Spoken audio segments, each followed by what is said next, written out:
Good morning. Welcome to your June 10th, 2026 Indigenous Focused Disaster and Emergency Management Information News you can use. It's our daily situational brief.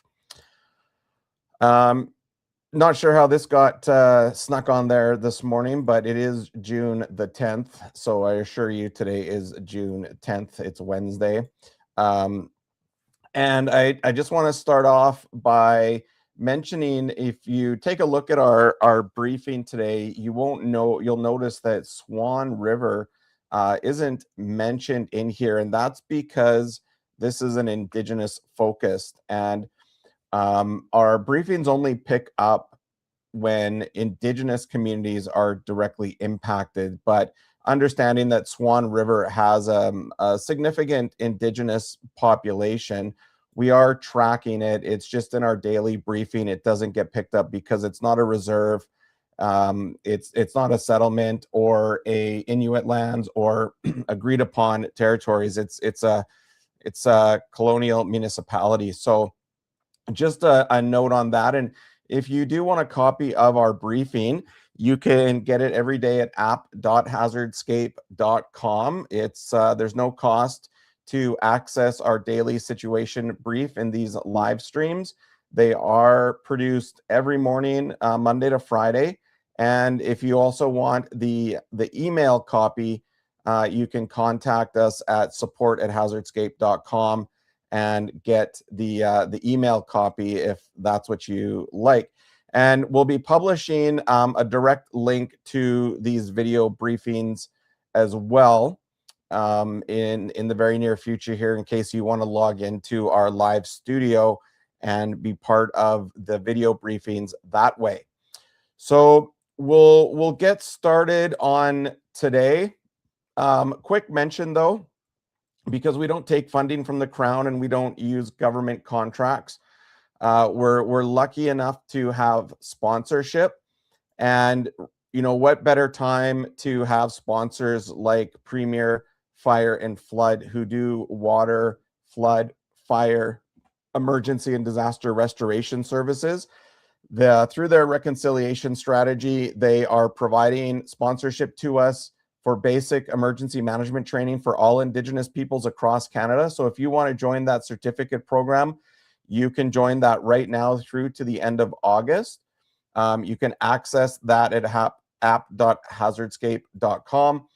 But Premier Fire and Flood, through their reconciliation strategy, are sponsoring that. And they're also sponsoring it with Indigenous-owned All About Abatement. So Kyle and his team, Kyle is First Nations himself. They do mold, asbestos, toxic material abatement. They do hazardous material assessments post and pre-emergency. So if you're looking for an assessment in your community of hazardous materials, whether it be anything like toxic substances, oils, fats, greases that you need removed, construction waste, chemical waste, organic liquids, you can give Kyle and his team a call at All About Abatement. And again, I want to thank All About Abatement and Premier Fire and Flood for their sponsorship of everything that we're doing here today. So within the briefing itself, under our summary, we still have some Matagami First Nation residents remain evacuated. Chief Jennifer Constant reports the community is still waiting for firefighters to get to the Timmins fire, and we'll show that on our map shortly. 63 evacuees from Winooska First Nation remain in Thunder Bay, displaced since June 2nd from that wildfire. Manitoba's wildfire situation remains active and serious, with 48 in the Prairie region and 26 out of control. And we're going to go through some more mapping in detail. And they've implemented financial support of $34 per day per person for those 13 plus under mandatory evacuation. I wonder, how did they get to that? That's an interesting number, $34. But either way, if you are evacuated in Manitoba and want to apply for that, check the Government of Manitoba's website. Pikangikum First Nation has renewed its state of emergency for its collapsing water and wastewater systems, with the federal government failing to take the immediate action despite repeated requests. We're still tracking the shooting that was in Peter Ballantyne Cree Nation and the clean water legislation deadline on June 19th. So that is something to watch out for. So if you want specifics on these sort of big stories, we do have them in more detail embedded in the report, again, which you can access right now at app.hazardscape.com, along with other news reports and hazard reporting throughout all Indigenous communities. And we do have a special Arctic Arctic update. So for example, here, Pangnirtung, they have a rabies issue that's going on. There is a recent dog vaccination clinic has been held, though residents report of lack of community information sessions on that threat. So if you are in Pangnirtung, up in Nunavut, watch out for that. No fires in Nunavut. And Northern Water and Infrastructure, they've got a record budget of 3.7 billion tabled May 25th. So something to keep an eye on as we stay focused on what's going up in the Arctic and in Nunavut.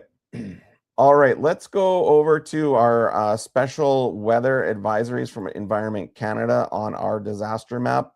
If you're not familiar with this disaster map, the lands up in the purple color there are Inuit. Then we have, Klitschko, Saltu, Dene settlements, agreed upon lands. And then we have the red, which are Indian Act reserves, not to be confused with this big patch of red, which is just a heat warning. So we're continuing to see in Ontario, in the north, heat warning events, and we'll check the thermal mapping for that shortly. And then just some spots in Ontario here where there's local rainfall that's going to be near 50 mils. So watch out down near South River, Barry's Bay, Bancroft, into New Liskeard. And I think that's about it for special weather statements. With regards to flooding, I like the visuals on the Google Flood Hub, but you'll notice too, there's a lot of bare spots. So they don't have a lot of the sensors. So you would notice here, even though there's flooding going on in Swan River, they don't have stations out there that are collecting that data. So we're going to go and look at that elsewhere. But just to show you off of here, we're still seeing peak flows over the extreme level in these areas around sort of north to we'll call it North Alberta, North Saskatchewan. There's still kind of looks like here we're going to see some peaking more to the east later in about 9 hours. So watching and staying vigilant there. There is some precipitation that is happening, but nothing of significance. And then ice breakup and spring breakup on the Mackenzie here. Looks like levels are starting to come down as well, and we didn't see anything of significance up there. So with all of that precipitation, in terms of fire risk, we have seen a big shift over the last 24 hours. So Manitoba, with that storm that hit them yesterday in the evening, and then the cooler temperatures in Alberta with a bit of rain, you can see that we're at a low, but up in the north of BC, Alberta, and Northwest Territories, they're still seeing that high to very high and extreme.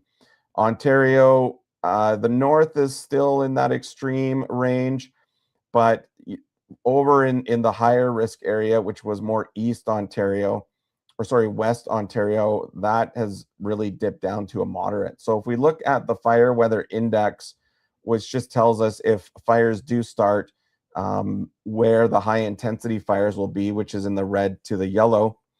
If anything does start up in there, we're going to see a little bit more of a difficult time, maybe faster moving fires, where in the blue, if anything starts up, they're not going to necessarily spread as quickly or be as difficult to fight as it would in an extreme area.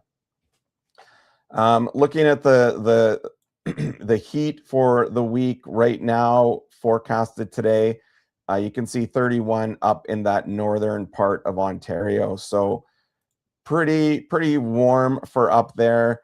Even down in Winnipeg, 28, it's forecasted. And then getting into Atlantic Canada, we're going to see 30 degrees. So obviously, Atlantic Canada not getting to those temperatures to trigger an Environment Canada special weather statement, but pretty darn close. Then as we take a look, I wanted to go over to this one too, because for Swan River, I forgot. I was just checking the flood risk map. So for if you are watching Swan River, you can see here that this red here is the 1 in 25 year inundation period, which is the higher risk because there's a 4% chance of flooding happening there.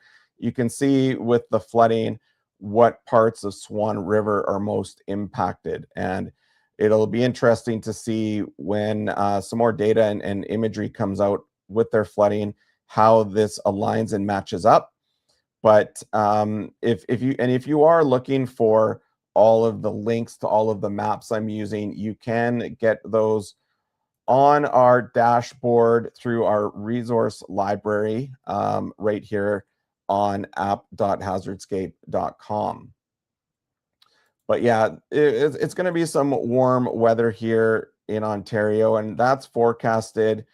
That's Thursday afternoon, headed into Friday, Saturday, Sunday. So we're going to start to see some cooling temperatures finally, but you can see the forecast shifts to the west, and this is kind of where this turning point is. So basically next week there's some data coming out that next week could be a turning point in the west, especially for wildfire. That's when it's looking like, you can see El Nino here.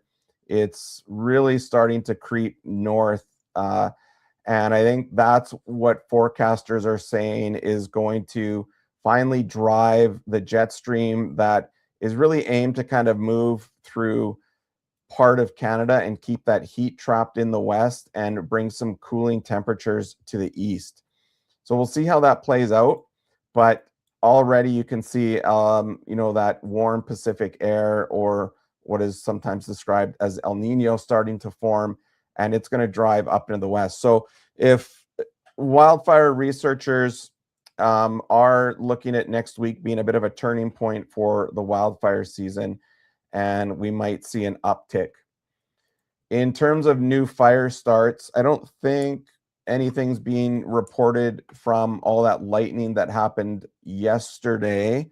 Maybe not. We've got some from June 10th. Those are earlier in the afternoon, but there was significant lightning down in, Winnipeg area in that storm from yesterday. But it was later in the evening, and these are all under control as of June 10th, but they didn't start on that day. So still got some out of control monitored response fires in this area. We'll see again with the mix of heat how that continues to shape. Then in terms of weather, so just looking at some of our Prairie WX mapping for Atlantic Canada and the thunderstorm outlook, doesn't look like there's too much.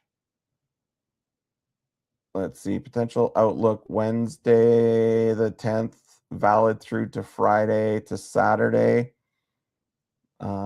Yeah, it's doesn't look like there's much risk there. Thunderstorm, if we head over into Ontario, we do see some forecasting for some minor risk of thunderstorms.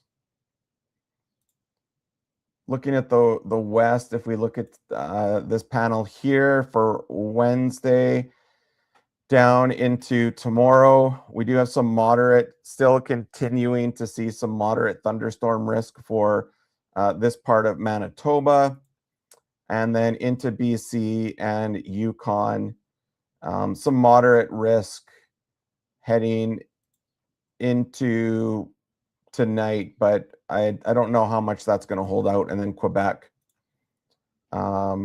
looks like it's pretty okay. Maybe down in Montreal, there's going to be a little risk of some thunderstorm, but that's mostly driven by this heat. If we take a look at the satellite imagery for the current right now, you can kind of see where it's a bit overcast, much of the country. Ontario, that northern part where we're seeing the heat, you can see it's fairly clear. That lines up with the, where did it go? Oh, sorry, I'm in the right one. You can see that if we switch over to our thermals, you can see that's kind of keeping it clear right now. So it's going to get quite hot in Ontario today, which is going to continue to drive that fire risk in that part of the country, while the remainder of the country is going to stay in that moderate to 15, with a couple of spots in the Northwest Territories at an extreme fire risk. But that also correlates to a lot of the drought that's going on. So if we look at our Indigenous map, you can see which reserves are impacted by a lot of that. The Saltu, Clecho, Dene, Inuit lands, nothing too bad up in Nunavut. We've got, that's the Salt River First Nation. But if you look in Northwest Territories at that area, with alongside where that extreme fire is just off to the east, not much in there, but it is very, very high drought. So that's the concern for the Northwest Territories with this wildfire season. And again, if you're just joining us and you want a copy of our daily situation report, you can get it every day on our app. There's no cost.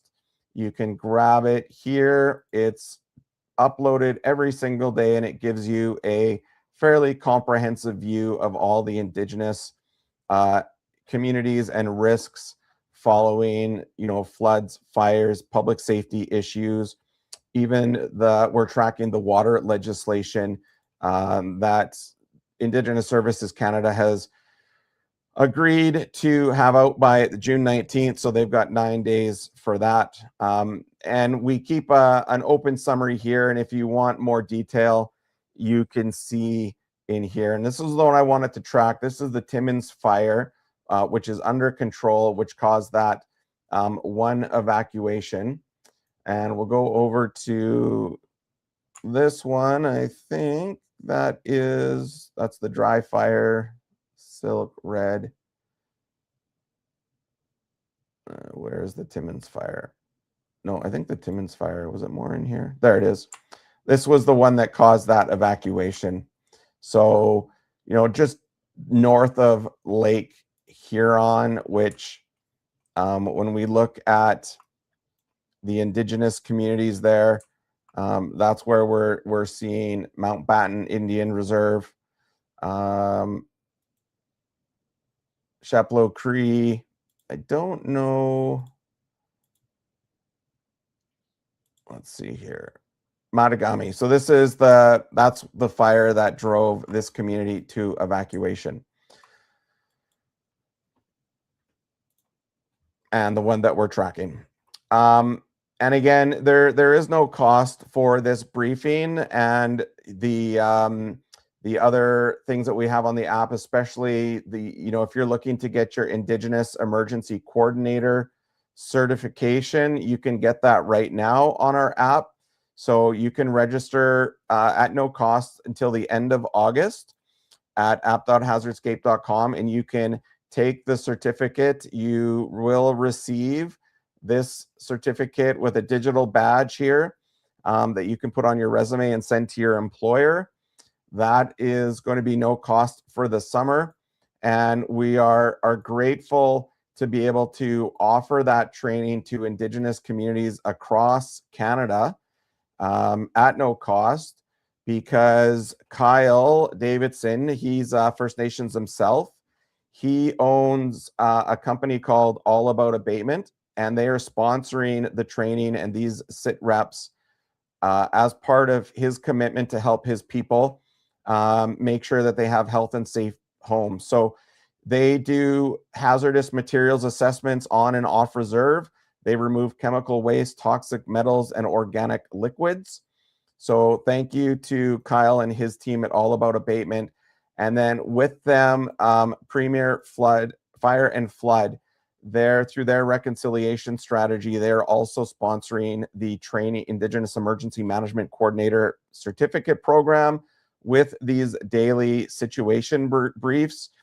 Darcy and Riley at Premier Fire and Flood, they do a lot of work, again, on reserve and off reserve and in Indigenous communities, doing structural assessments, smoke, soot, char, and ash cleaning, mold testing, water testing, even vandalism restoration. So if you're finding your communities in a situation where they've got water damage from flooding, damage even from smoke contamination, and you need hazardous materials removed and professional restoration done, which is eligible through the Emergency Management Assistance Program through Indigenous Services Canada, please reach out and we'll get you in contact with them. We've also got a restoration readiness assessment on our app.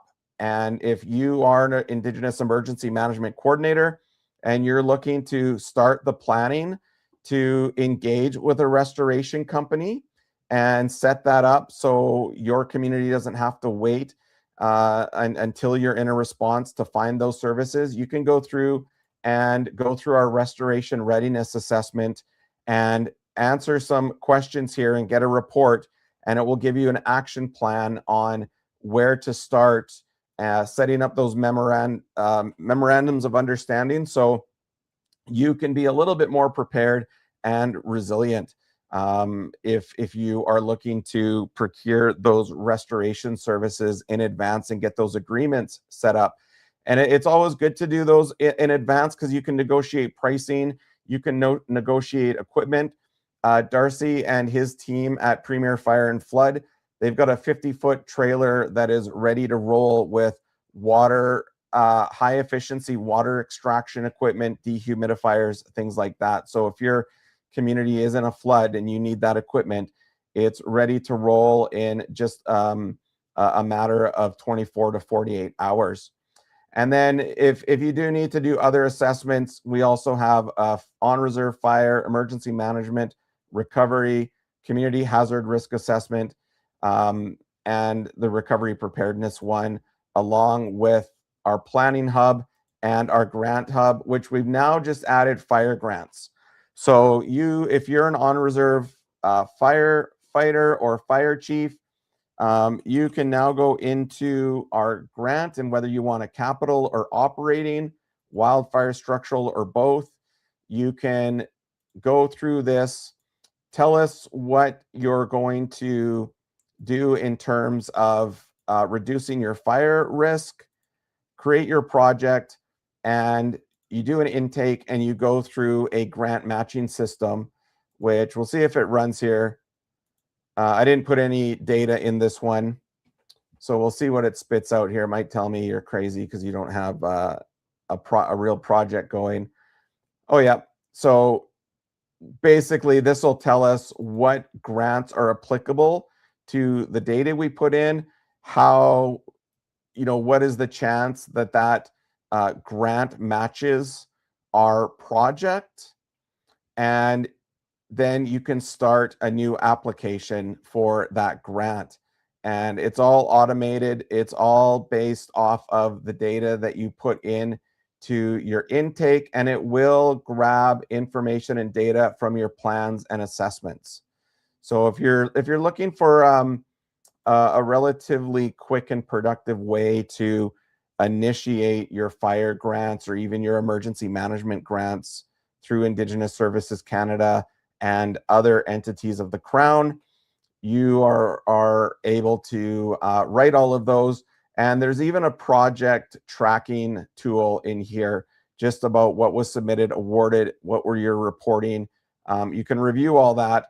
And even with the grants, once you're done, you do have the option to download it into a Word document and all of that. So you can track it on your own.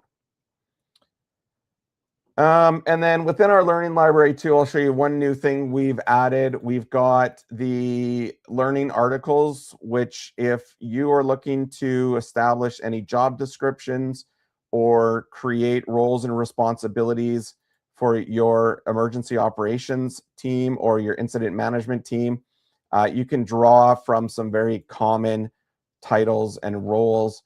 We've even got a crisis communications section on here that walks you through the planning process and gives you some access to just some very high level job descriptions and role descriptions in case you've got new staff, with some definitions about what is continuity of operations, things like that. So that is all available right now at app.hazardscape. If you go to the dashboard, these 4 cards here, that's what's eligible under the no cost portion. But if you are a community coordinator or in a leadership role and you want to access the other tools, the assessments, planning hub, and grants, there is a subscription, but you can get pretty far, especially if you want your certificate in basic emergency management. So there's 8 modules there. Pretty quick. You can do it in about 4 to 4.5 hours, and you'll learn quite a bit of that information. So if you do have any questions, please let me know, or you can, again, contact us through support@hazardscape.com. You can go sign up right now to the app for no cost and start accessing all these tools. All of these situation briefs are recorded, and you can access them if you're tuning in a little later on our YouTube and our Facebook channel. Those are recorded daily, so you can go over there and see tomorrow's or yesterday's, sorry. And you can also catch up on some new podcasts that we've released. We just released one yesterday on our emergency communications mesh node network that we're testing out for emergency communications for families and individuals. And then you can also head over and see the latest podcast I did with Kyle at All About Abatement, going through, he's an Indigenous entrepreneur, going through his site. There's a site tour about everything that he does.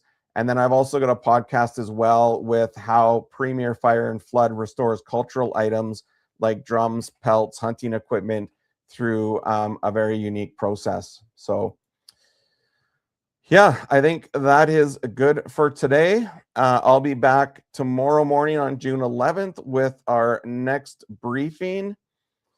And as always, thanks for tuning in, whether it's live or through our recorded briefing. As always, know your hazardscape and stay prepared. We'll see you tomorrow. Take care.